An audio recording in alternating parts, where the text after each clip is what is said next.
the opportunity, litigate you to death.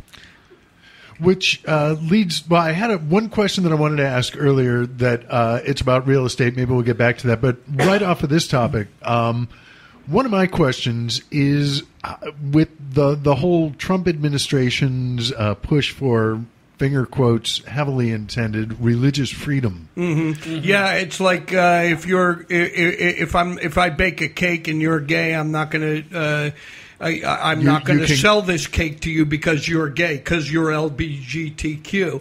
You know, I'm against you. Well, yeah, and it's having some scary ramifications because just recently here in California, those people that refused to serve a same-sex couple prevailed in court. And yes, they are allowed not to sell a cake to LGBTs. Now, everyone's like, oh, that's awful. What a horrible decision. And I'm like, you know what? If you're a fucking homophobe, go ahead and bake your fucking cake.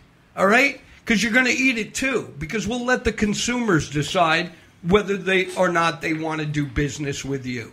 You want to be like that? Let the people decide. You know, it all ties into resistance. Yeah. Yeah, it frightens me, you know, because they are known for their litigious nature.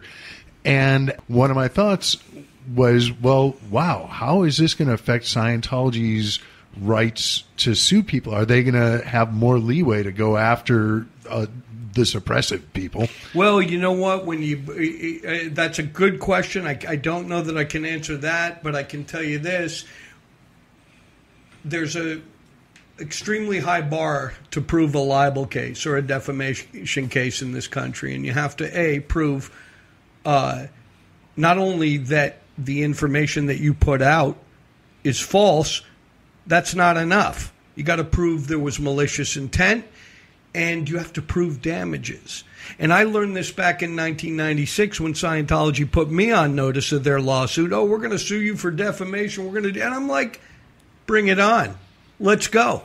And that was literally my posture. And I have to tip my hat to a legendary anti-Scientology attorney named Graham Barry, who pretty much did the same deal I did. And I said, you know what? Bring it on. Sue me.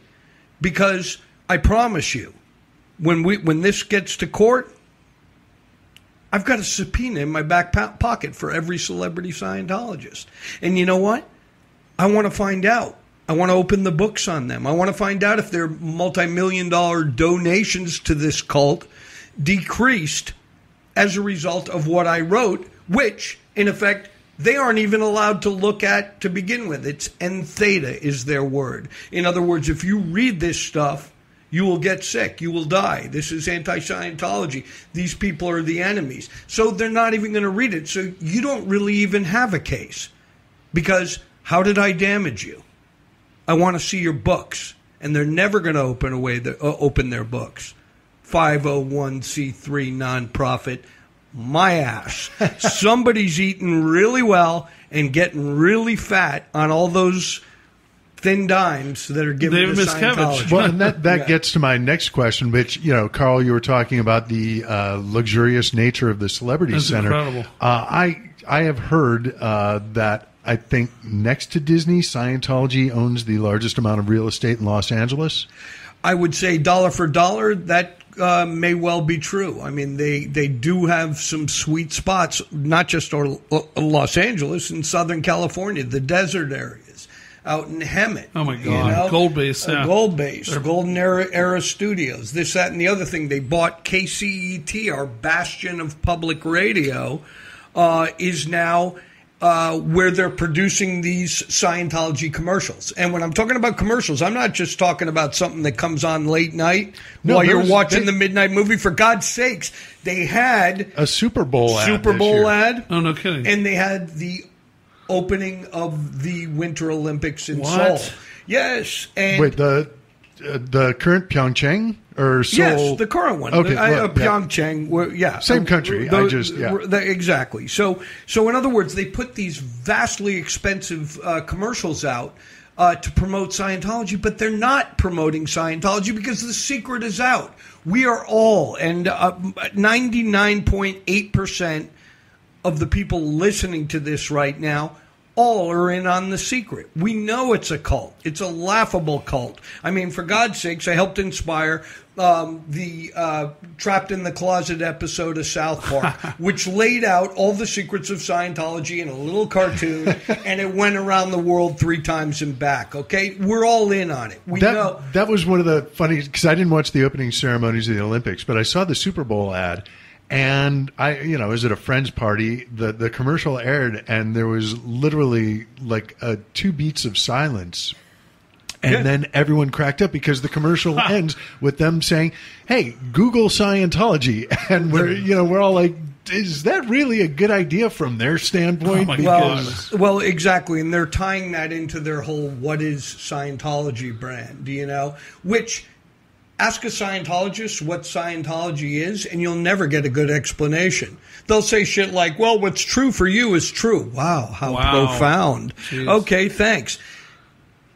These commercials are not done to recruit new members, new raw meat. It's not meant because, listen, you look at them, and any person, even if you don't know about Scientology, it's not going to compel you to join something you know nothing about, and they didn't tell you anything about it in that commercial.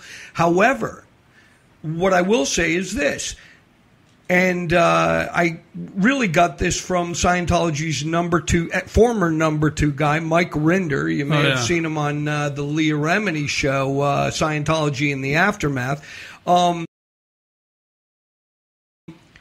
He's an apostate who is now a virulent anti-Scientology critic, and he explains it to me thus: they buy these commercials not for the public; they buy it for what few Scientologists, what few whales meaning the big donors. That's so they can say, "Hey, look, we're on the Academy Awards. Hey, look, we're at the Winter Olympics. We're doing great." It's all phony, buying legitimacy to mirrors keep the fish hooked. Yeah, just to keep, and, they buy that. Well, so,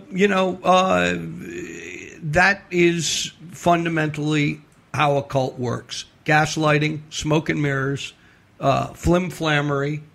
Well, how do they keep, if so many other people know the truth because of the internet and whatnot, how the hell do these whales not come?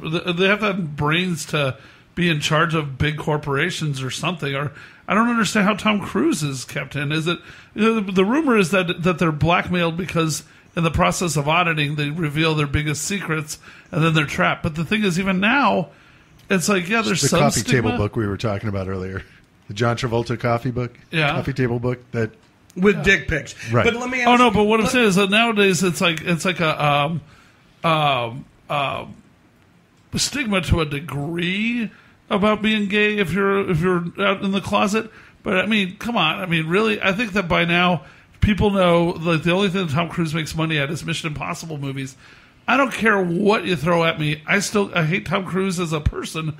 I still will go watch Mission Impossible movies because they're damn good movies. So I could care less whether he's gay or whether he's a Scientologist or whatever. I don't think it's really going to hurt people these days to just come out and say, okay, they had this on me, I'm done. But that's the thing. It doesn't have to hurt them. They just have to think it's going to hurt them. Right. And that's well said, Dr. Dave. Wow. And I think that you also have to remember, back to mind control.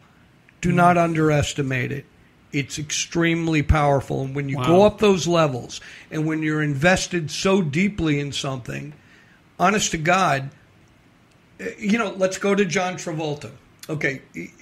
And I made the joke about they'll release his, dossier on every dick he ever sucked. But that's not really it. The point is that the higher up they go, the less they know.